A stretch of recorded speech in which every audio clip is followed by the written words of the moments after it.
Guys, mga sir test lang po ito kung ayos pa yung radiator cap ko, kung okay pa siya. So kung pinaandar ko na po ito ng medyo matagal para mainit na agad itong as of now, tubig lang siya ha. Tubig para mabilis uminit kasi kung coolant, yun, matagal. So ito lang, mainit na siya, so dapat pag mainit na yung pressure o yung tubig, bababa siya dito. Magbubukas to yung parang valve niya para pupunta dito sa reservoir natin. Testing lang. Pag malamig na yung water natin dito, akit siya ulit, babalik doon. Ito, paano rin natin. So, makikita natin yung bubbles ha. Yan yung bubbles. So, bubbles. Kaya sinadya yung may bubbles para malaman natin tumatakbo. Rev lang natin para maminit ulit.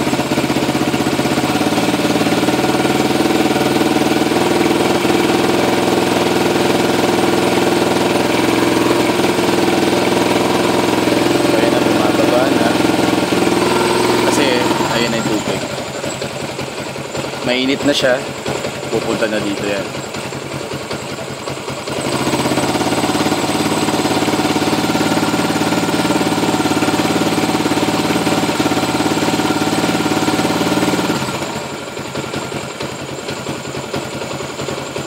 Diba? Ngayon patayin natin. Patayin natin lumamig konti.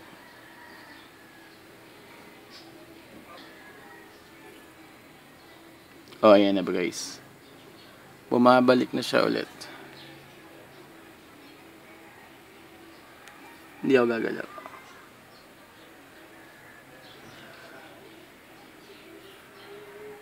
So, hinihigop na niya ulit yung water pabalik kasi pinatay na natin konti.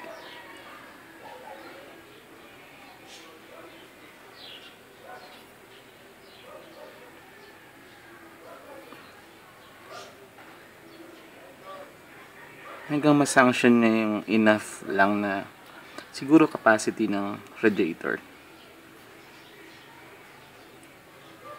Ayan, so tumatakbo na siya ulit yung bubbles papunta doon. Ibig sabihin kumukuha na siya dito pabalik hanggang doon. So paulit-ulit lang yung cycle niya. So ganun lang. Ayan.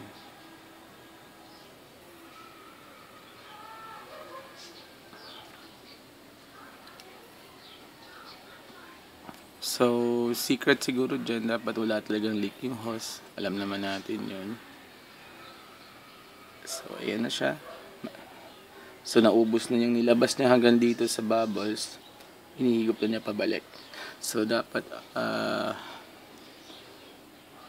may laman talaga yung reservoir natin. So, yun lang. So, ang secret dyan, teka lang, sabi sa YouTube, mainit to so careful lang tayong buksan.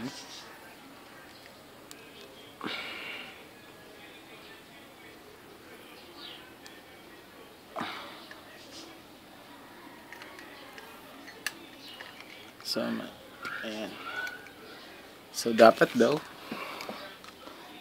ayan, ito yung may spring na yan. Yan yung umaangat pag mainit. Parang thermostat din natin yan. Umaangat pag mainit, lalabas, ibibigay niya dito. Tapos ito, pag malamig naman, bababa na to, yung spring mag-extract tapos ang sikreto dyan tapos ang sikreto dyan pagbalik, para humihigupin na siya pabalik simula dito hanggang doon. Ito na yun. So, i-check nyo kung maangat-angat pa to. Ayan o. Ayan o, dapat so, dapat gumagalaw yan o. Bububble siya. Ito. So flat yan eh. Dapat umaangat siya ng ganun. Okay? So yun yung naghihigop pabalik. Diyan tumutulo. Ay hindi, diyan tumutulo na yung yung tubig or coolant pabalik sa projector. Yun lang po. Bubuin ko na.